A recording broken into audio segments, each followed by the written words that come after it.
Olá, sejam todos bem-vindos, aqui é o professor Jefferson novamente. Hoje o objetivo é tratar sobre momento de inércia.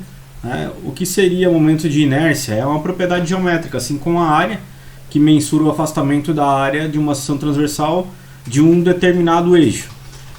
Então, normalmente o eixo de interesse é o que passa no centroide dessa área transversal, porém podem ser outros eixos, E para quem tem dúvida de como determinar qual é o centroide de uma determinada área, a gente pode utilizar então um outro vídeo que a gente aborda esse conteúdo.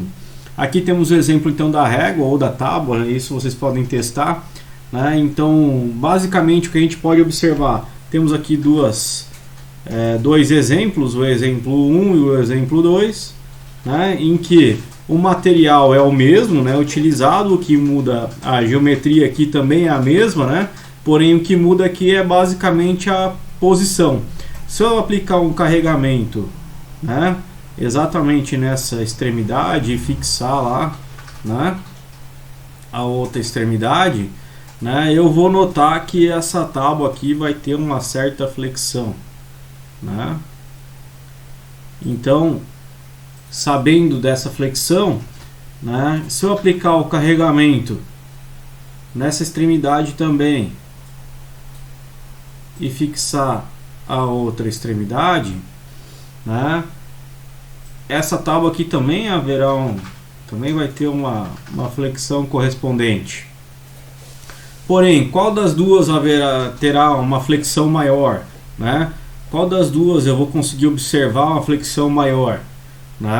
Exatamente a primeira, Mas como é que isso se dá, Por que essa flexão é muito maior se o material é o mesmo? A geometria é a mesma,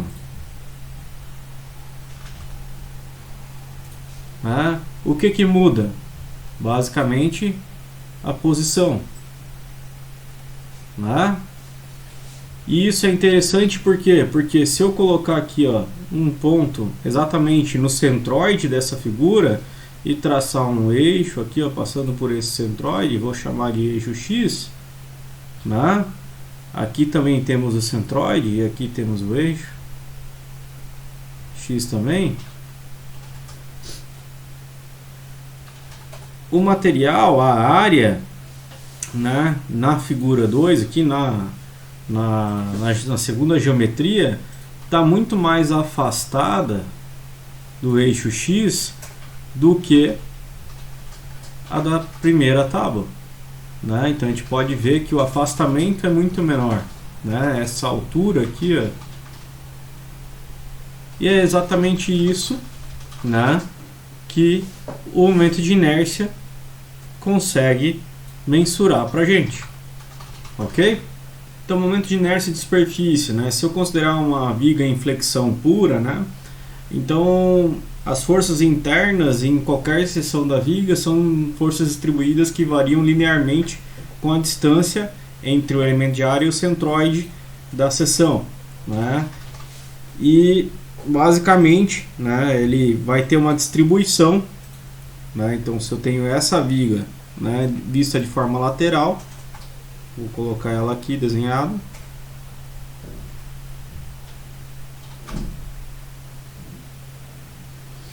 Os esforços vão ser distribuídos,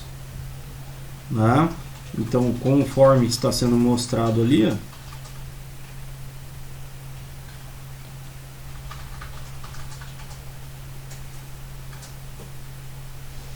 dessa maneira.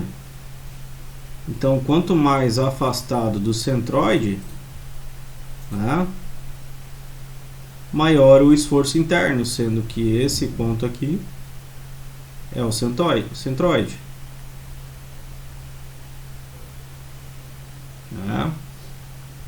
E ela varia linearmente, de acordo com a altura da viga.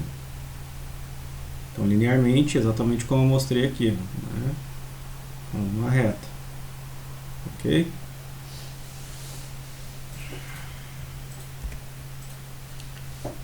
Mas, aqui a gente consegue mostrar também que a abordagem, pode ser um pouco mais simplista, do que a gente determinar ali para cada área de forma específica o momento de inércia, né? Determinar uma equação, né? Então, com auxílio das tabelas, né, com aquilo que já foi determinado, a gente consegue utilizar os momentos de inércia já conhecidos, né, e que são disponíveis aqui na fórmula da tabela, né? Então a gente vê aqui um retângulo, né, que a gente pode ver, né? Então temos aqui o retângulo, que também vai ser utilizado para o quadrado também, a mesma equação, né? Então aqui temos o momento de inércia com relação ao eixo x', né?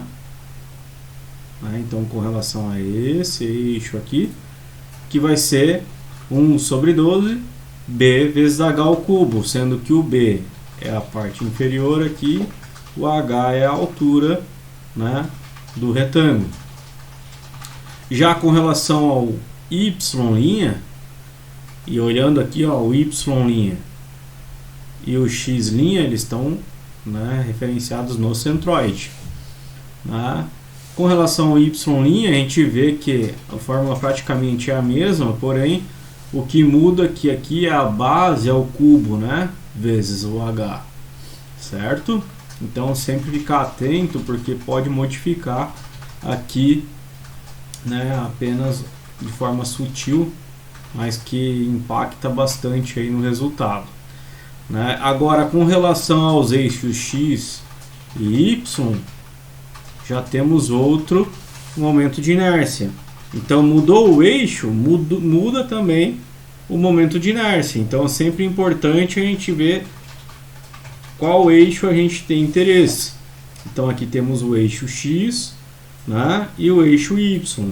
E novamente o que a gente vê aqui, que mudou a magnitude aqui, né, 1/3 agora, vezes BH ao cubo, para o eixo x, e 1/3 vezes B ao cubo vezes H, né? E assim por diante. A gente pode observar aqui que várias outras figuras são dadas, né, os momentos de inércia com relação ao centroide, né? Então aqui a gente tem um triângulo, né? E aqui com relação ao eixo x' e com relação ao eixo x. O eixo x está aqui embaixo e o eixo x' está no centroide, certo? Para o eixo y, né, seria a mesma coisa, né? O que mudaria aqui, na verdade, né, a tua referência de base, né? Qual seria a base, ok? E para o círculo também, aqui temos na tabela, com relação ao centroide, está aqui, né, na origem, o centroide. Aqui temos uma especificidade, como é uma figura completamente simétrica, né? Então a gente vai ter aqui um momento de inércia com relação ao eixo x é igual ao momento de inércia com relação ao eixo y, que é 1/4 de πr na quarta, né?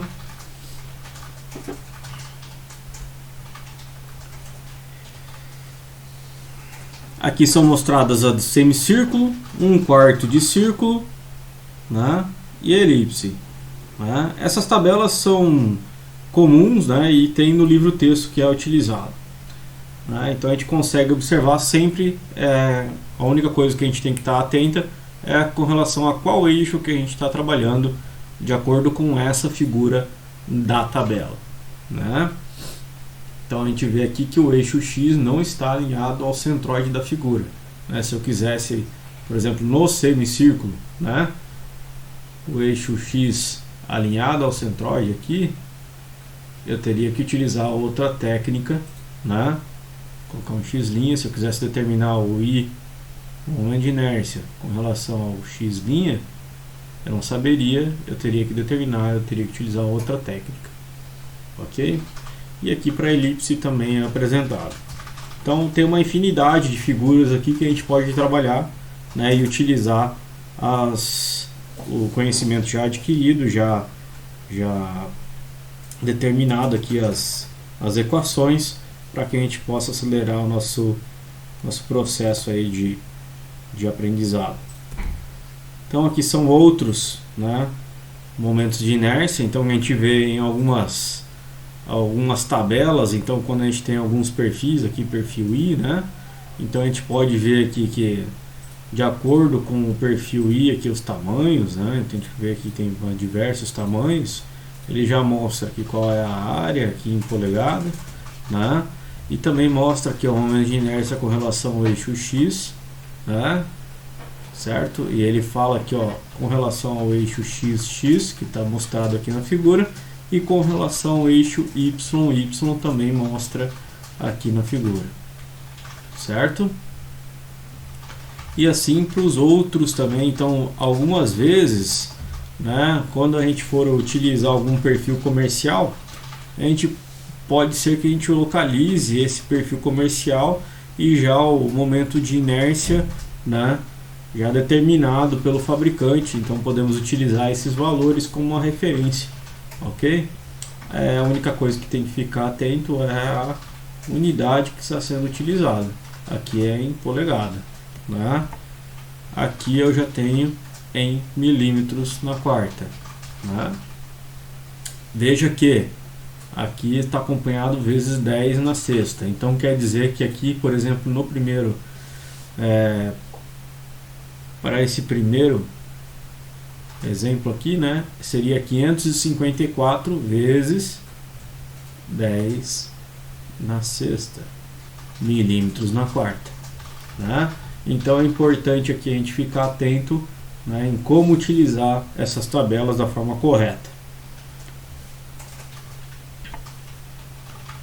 Bom, momento polar de inércia, né? Esse momento polar de inércia é importante para problemas que envolvem torção e rotação de placas, né? Ele mensura o afastamento da área da figura, né, de um determinado ponto. Então eu quero saber, né, qual o afastamento da área com relação a essa origem aqui. E basicamente a gente pode determinar o momento polar de inércia como a soma do momento de inércia com relação ao eixo X, né, e o momento de inércia com relação ao eixo Y, né, sendo que os eixos estão passando exatamente no ponto que você quer determinar aqui o momento polar de inércia, né. Para algumas figuras o momento polar de inércia também é tabelado.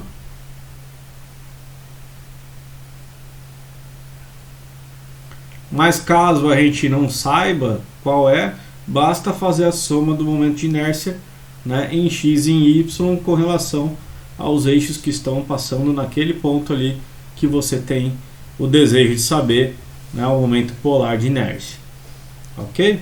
E também é uma propriedade geométrica, assim como o momento de inércia, tá?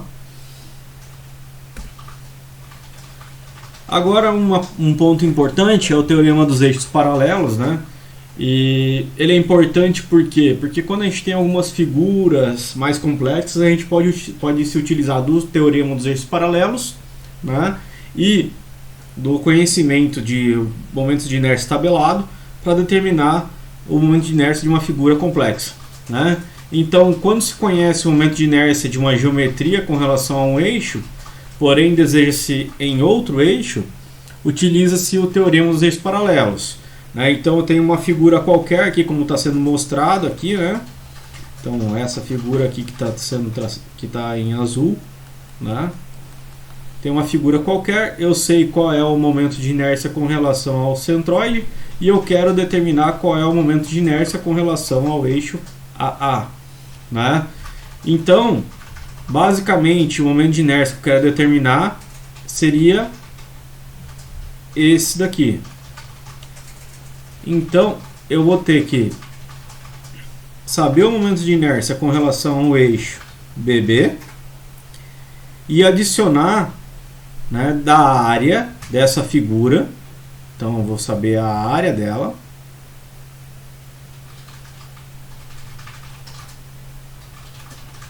Né, e multiplicar da distância entre o eixo BB e o eixo AA, que é o Dzinho aqui, né, ao quadrado. Basicamente isso. Então agora eu já sei qual é o momento de inércia dessa figura com relação ao eixo AA.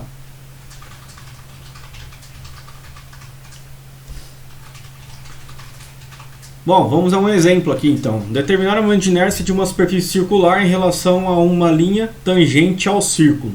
Né? Então ele mostra aqui, ele quer saber qual é o momento de inércia desse círculo aqui, né? Com relação ao eixo T aqui. Ok? Na tabela a gente sabe o momento de inércia com relação a esse eixo aqui, que eu vou chamar de eixo X. Né? Então, na tabela, se a gente for observar lá, ele está dizendo, ó, com relação ao eixo X, né, eu tenho aqui que o momento de inércia é 1/4 de πr ao quadrado, né? πr na quarta, desculpe. Então, sabendo disso, e agora eu quero transferir para o eixo T, eu vou fazer basicamente o seguinte: o momento de inércia com relação ao eixo T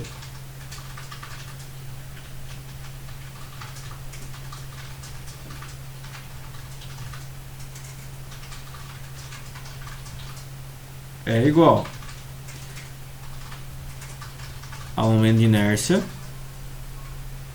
com relação ao eixo X mais a área do círculo multiplicado pela distância entre o eixo X e o eixo T. Então, esse primeiro eu não sei, eu desejo saber. O momento de inércia com relação ao eixo X eu tenho na tabela, que é π vezes r na quarta sobre 4. Adicionado, quanto vale a área de um círculo? π r ao quadrado, multiplicado pela distância entre o eixo X e o eixo T, que é r. Isso ao quadrado, né? Como está aqui na forma. Então vai ser r ao quadrado. Aqui eu tenho o momento de inércia com relação ao eixo T é igual a π r na quarta sobre 4 adicionado de π, desculpem, r na quadra quadrado vezes r ao quadrado, r na quarta. Então, basicamente aqui eu vou ter, né, fazendo aqui o equacionamento, o momento de inércia com relação ao eixo T, que é 5 π r na quarta sobre 4. Aqui para deixar claro, se a gente fizer o mínimo,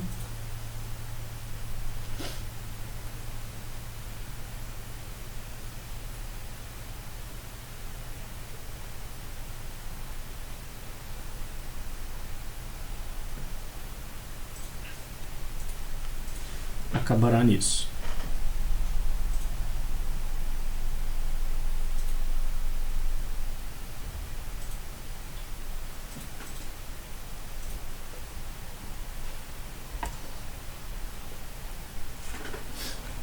Bom, sabendo disso, sabendo como transpor então de eixo, né? Momentos de inércia de superfícies compostas, né? Aqui vamos adentrar, mas exemplos serão dados em outro vídeo, né? O momento de inércia de uma superfície pode ser determinado a partir de figuras conhecidas, então aquilo que eu já vinha falando, que são as figuras tabeladas ali, né? E para isso deve-se utilizar o momento de inércia da figura conhecida e o teorema dos eixos paralelos. Então, se eu tenho uma figura que tem várias figurinhas que são conhecidas, por exemplo, vários retângulos, né, que eu posso dividir, um perfil I, por exemplo, né, eu posso dividir em 3 retângulos e posso conhecer daí, então, né, através do momento de inércia tabelado de cada figura e o teorema dos eixos paralelos, né, eu posso quantificar o novo momento de inércia no eixo que passa pelo centroide dessa figura completa, né? Ou no eixo desejado que eu tenho interesse, né? E assim, quando eu tiver todos os momentos de inércia nesse novo eixo, daí sim, né, eu posso adicioná-los. Então eu só posso adicionar momentos de inércia que estão relacionados com o mesmo eixo, né?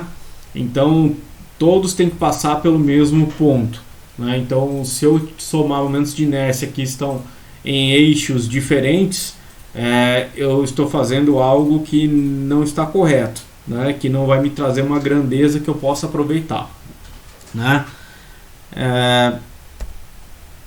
Então aqui eu deixo mais um exercício, né? Um exemplo, né?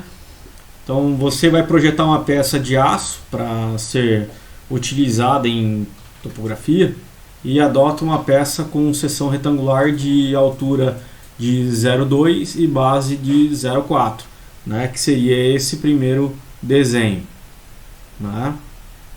Então 0,2 e aqui 0,4. Alguém levanta a hipótese de uma peça com altura de 0,4, né?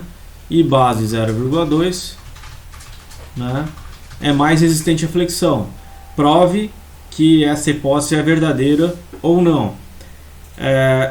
Essa hipótese só vai ser verdadeira se o momento de inércia, vamos dar um nome aqui, né? 1 e 2, se o momento de inércia de 1 for menor que o momento de inércia da segunda proposta, né? Então, quanto maior o momento de inércia, né, mais resistência à flexão, né, tem essa seção transversal, ok?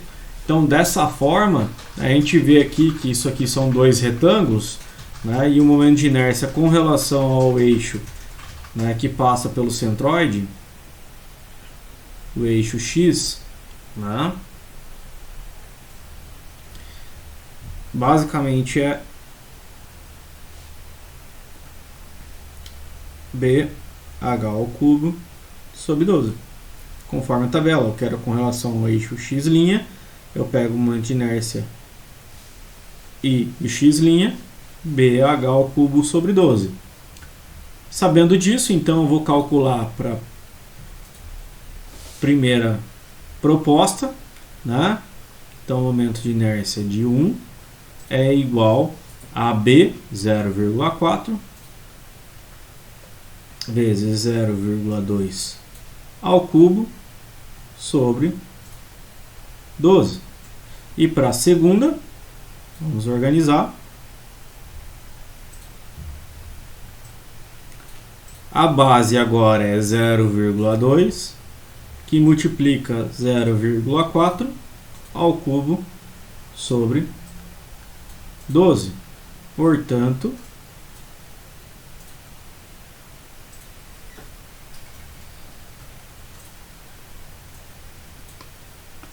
o momento de inércia em 1 é 0,00027 metro na quarta. E o momento de inércia em 2 é 0,00107 metro na quarta. Dessa forma a gente consegue observar que o momento de inércia em 2 é pelo menos 3 vezes, né, o momento de inércia em 1. Né?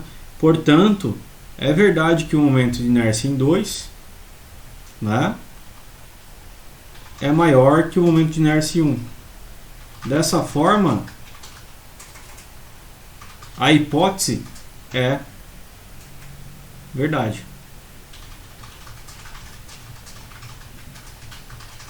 Bom, sem mais, eu fico por aqui. Até a próxima.